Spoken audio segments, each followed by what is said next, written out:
नमस्कार मंडळी, स्वाद आपल्या घरचा या रेसिपी चॅनलवर तुम्हा सर्वांचे अगदी मनापासून खूप खूप स्वागत आहे। आज आपण छान स्पॉन्जी आणि जाळीदार अशी इडली तयार करणार आहोत। ही इडली छान दुप्पट अशी फुलली जाणार आहे। तांदूळ कुठलेही वापरा, इडली दुप्पट तुमची फुलणारच आहे। आणि मिश्रण फर्मेंट करण्याची सुद्धा एक छान तुम्हाला एक ट्रिक सांगणार आहे, जी आजपर्यंत तुम्हाला कुणीही सांगितलेली नसेल। चला तर मग लगेचच आपण इडली तयार करायला घेणार आहोत। तर त्यासाठी आता आपल्याला डाळ तांदूळ भिजत घालायचे आहे, पण त्याचं प्रमाण आपल्याला किती घ्यायचं आहे ते सुद्धा सांगते। तर सारख्याच वाटीने सर्व साहित्य मोजून घ्यायचं। 1 वाटी आपण उडदाची डाळ घेतलेली आहे। आता ही डाळ आपल्याला स्वच्छ 2 पाण्याने धुवून घ्यायची आहे। डाळ भिजल्यानंतर बघा तिला थोडा उग्र वास असतो, तर त्यासाठी डाळ छान स्वच्छ पाण्याने धुवून घ्यायची, म्हणजे इडलीला सुद्धा आपल्या वास येत नाही। जरी मिश्रण 2 ते 3 दिवस ठेवलं तरीही डाळ 2 पाण्याने स्वच्छ धुतली आणि त्यामध्ये भरपूर असं पाणी घालून झाकण ठेवून आपल्याला 4 ते 5 तासासाठी डाळ भिजत घालायची आहे। आता एक मोठं भांडं घेतलं, त्यामध्ये आपल्याला सारख्याच वाटीने तांदूळ घ्यायचे आहेत। इथे रेशनचे तांदूळ घेतलेले आहेत, तर 4 वाट्या आपण तांदूळ घेणार आहोत। 1 वाटी उडदाची डाळ, त्यासाठी 4 वाट्या तांदूळ। आणि आता बघा, तांदूळ सुद्धा दाखवते तुम्हाला। इथे बऱ्याचदा होतं की मग ताई तुम्ही कुठला तांदूळ घेतला, तर इथे आपण रेशनचा तांदूळ घेतलेला आहे। आता इथे आपण पाव वाटी साबुदाणा घेणार आहोत, यामुळे तुमची इडली कडक होणार नाही आणि छान पांढरी शुभ्र तयार होईल। आणि अर्धा चमचा मेथी दाणा घेतलेला आहे। आता हे सर्व साहित्य आपण स्वच्छ असं धुवून घेणार आहोत आणि तांदूळासोबतच साबुदाणे सुद्धा भिजत घालायचे आहेत। तर आता यामध्ये पाणी टाकून स्वच्छ मी धुवून घेतलेलं आहे आणि यामध्ये भरपूर असं पाणी घालून हे सुद्धा आपण झाकून 4 ते 5 तासासाठी भिजत घालणार आहोत आणि सोबतच सर्व साहित्य बारीक करणार आहोत। तर इथे बघा 5 तास झालेली होती आणि आता आपण डाळ कशी भिजली ते दाखवते तुम्हाला एकदा। तर असं बघा, डाळ छान फुलली जाते भिजल्यानंतर आणि अगदी नखाने ती सहज तुटते। तर आता बघा, आपण डाळ आणि तांदूळ बारीक करायला घेणार आहोत। तर आता इथेच तुम्हाला ती ट्रिक सांगते मी। तर आता मिक्सरचं मोठं भांडं घेतलेलं आहे आणि यामध्ये आपण जितकी डाळ आपली बसेल तितकी आपल्याला घालून घ्यायची आहे। यामधलं पाणी मी झाऱ्याने असं काढून घेतलेलं आहे, पण डाळ बारीक करताना आपल्याला पाणी लागणार आहे, तर डाळीतलंच पाणी आपण वापरणार आहोत। दुसरं पाणी न वापरता फर्मेंटेशनसाठी आपल्याला उडदाच्या डाळीचंच पाणी वापरायचं आहे। तर आता डाळ छान बारीक करून घ्यायची, इतकी बारीक करायची ती की छान गुळगुळीत अशी डाळ व्हायला पाहिजे। आणि आणखी एक ट्रिक सांगते बघा तुम्हाला। आधी तर मिश्रण दाखवते बघा, यामध्ये अजिबातही कण राहिलेले नाही। आता आपण 1 वाटीत पाणी घेतलेलं आहे, यामध्ये थोडं मिश्रण घालून बघणार आहोत। मिश्रण जर छान तरंगलं म्हणजे तुमचं ही जे डाळ आहे ती छान बारीक तर झालेलीच आहे, पण ती हलकी सुद्धा झालेली आहे। हीच महत्त्वाची ट्रिक लक्षात ठेवायची, यामुळे तुमची इडली छान दुप्पट अशी फुलली जाते, कारण मिश्रण आधीच छान हलकं झालेलं आहे। आता बारीक केलेली पूर्ण डाळ आपण एका मोठ्या अशा डब्यामध्ये काढून घेणार आहोत। तर आता पूर्ण जे काही डाळ मिश्रण जे असेल डाळीचं, ते मिश्रण आपल्याला पूर्ण मिक्सरच्या भांड्यामधून काढून घ्यायचं आहे।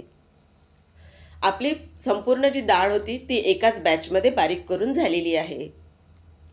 आता आपण याच भांड्यामध्ये तांदूळ बारीक करणार आहोत। तर बघा, इथे मिश्रण आपण काढून घेतलेलं आहे। तर तांदूळ बघूयात आपण आपले कसे भिजलेले आहेत। तर एकदा साबुदाणासुद्धा दाखवते तुम्हाला। तर छान 5 तासामध्ये साबुदाणासुद्धा छान फुललेला आहे, म्हणजे दुप्पट असा छान टम्म फुललेला आहे।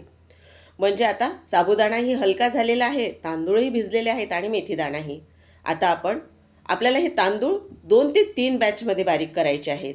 तर मी सुरुवातीला एक बॅच दाखवते तुम्हाला आणि राहिलेलं बारीक करून घेते पूर्ण तांदूळ। तर आता बघा, उडदाच्या डाळीमधलं पाणी मी काढून घेतलेलं आहे, तांदूळामधलं पाणी आपण वापरणार नाही आहोत। तर इथे जवळपास अर्धा ते पाऊण ग्लास पाणी मला लागलेलं आहे तांदूळ बारीक करण्यासाठी आणि तांदूळ बारीक करून झालेले आहेत। तांदूळामध्ये फार जास्त असे जाडे कणसुद्धा आपल्याला ठेवायचे नाही, ते सुद्धा दाखवते।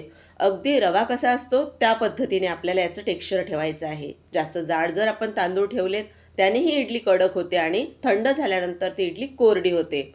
या महत्त्वाच्या टिप लक्षात ठेवायच्या, म्हणजे छान तुमची सुद्धा गुबगुबीत आणि टम्म फुललेली अशी इडली तयार होईल। तर बघा, आता पूर्ण मिश्रण मी भांड्याचं काढून घेतलं आणि राहिलेले जे तांदूळ आहेत ते सुद्धा मी बारीक करून घेते आता। तर इथे आता आपले 2 बॅचमध्ये तांदूळ बारीक होतील. आणि पूर्ण बारीक करून झाल्यानंतर बघू शकता तुम्ही संपूर्ण जे डाळ तांदूळाचं मिश्रण आहे ते काढून घेतलेलं आहे. आणि आता तुम्ही याची म्हणजे जे लेवल आहे भांड्याची ती सुद्धा बघून घ्या आणि फुलल्यानंतर दाखवते तुम्हाला. पण त्याआधी आता आपण हे सर्व मिश्रण जे आहे ते चमच्यानीच एकत्र करून घेणार आहोत. डाळ आणि तांदूळ पूर्ण मिश्रण एकत्र करून झाल्यानंतर आपल्याला हे रात्रभरासाठी फर्मेंट करून घ्यायचं आहे. तर आता मिनिटभरासाठी छान असं हे फेटून घेतलं आणि एकत्रसुद्धा करून घेतलं. आता चमच्याचं जे मिश्रण आहे ते सुद्धा काढून घेते. आता बघू शकता तुम्ही आपलं हे एकत्र करून झालेलं आहे आणि मिश्रण डब्याच्या किती खाली आहे ते सुद्धा दाखवते तुम्हाला. बऱ्यापैकी आपला हा डबा जो आहे तो खाली आहे मिश्रणाने भरलेला. तर आता आपण झाकण बंद करायचं आणि घरात एखाद्या उबदार ठिकाणी आपल्याला हे ठेवायचं आहे, कारण सध्या कडाक्याची थंडी आहे. मी याला झाकून वगैरे असं काहीच ठेवणार नाही, फक्त अशा एखाद्या घरात उबदार ठिकाणी आपल्याला ठेवायचं आहे. आणि आता दुसऱ्या दिवशी आपण बघणार आहोत. तर आता बघा, ही दुसऱ्या दिवसची आपली क्लिप आहे आणि दुसऱ्या दिवशी आता तुम्हाला दाखवते आपलं मिश्रण कसं छान फुललेलं आहे. तर आता झाकण उघडून दाखवते.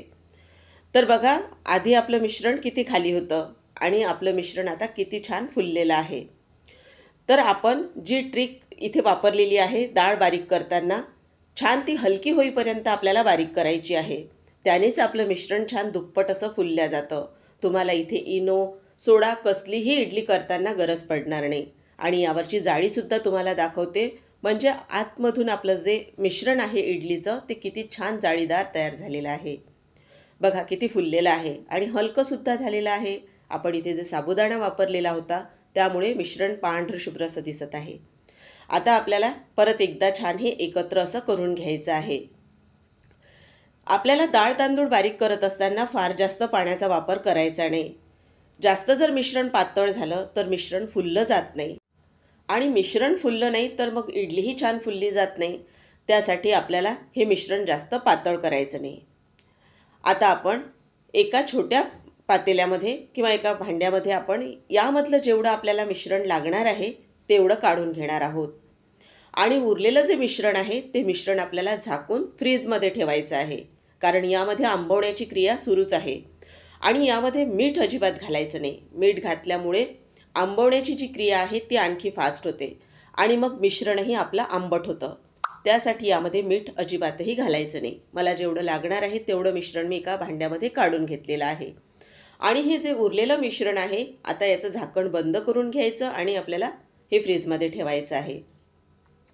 तर आता हे मिश्रण बाजूला ठेवून घेते आणि जे आपण एका भांड्यामध्ये मिश्रण काढून घेतलेलं आहे बघा ते सुद्धा दाखवते तुम्हाला. तर यामध्ये आपल्याला काही साहित्य घालून घेण्याचे आहेत. तर यामध्ये आपण 2 चमचे तेल घालणार आहोत. तेलामुळे इडली चवीलाही छान लागते आणि इडली नरम राहते. तर इथे आपण आता यामध्ये चवीनुसार मीठ घालणार आहोत. तेल आणि मीठ आपल्याला मिश्रणामध्ये छान असं एकत्र करून घ्यायचं आहे. आता आपलं जे हे मिश्रण आहे इडली करण्यासाठी अगदी तयार झालेलं आहे. तर आता आपण इडलीचं जे स्टँड आहे त्याला तेल लावून घेणार आहोत. तर ब्रशनी व्यवस्थित असं याला तेल लावून घ्यायचं, म्हणजे इडली आपल्याला डिमोल्ड करताना अगदी सहज ती निघते आणि आपली जे स्टँड आहे इडलीचं ते खराबही होत नाही. तर आता पूर्ण ज्या प्लेट्स आहेत त्यांना मी तेल लावून घेते असं.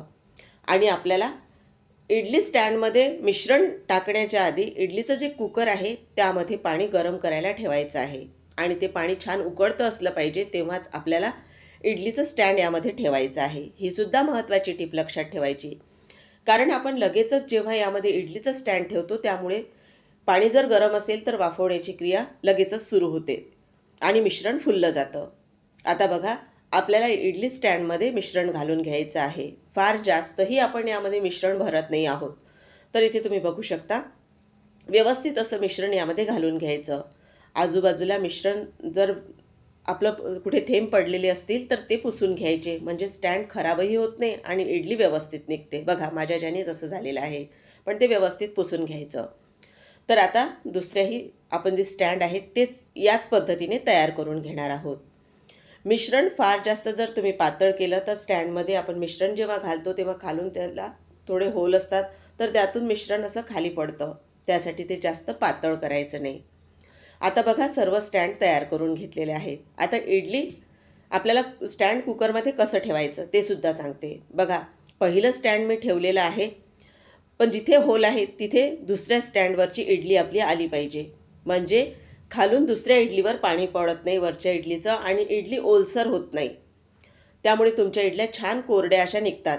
आता इडली कुकरचं झाकण आपल्याला बंद करायचं आहे आणि आपल्याला 10 मिनटं इडली वाफवून घ्यायची आहे. पण यापेक्षा जास्त इडली वाफवू नका, कारण जास्त जर इडली वाफवली त्यानेही तुमची इडली कडक होते. तर आता इथे 10 मिनटं आपली झालेली आहेत. आता आपण इडली कुकरचं झाकण काढून बघूयात.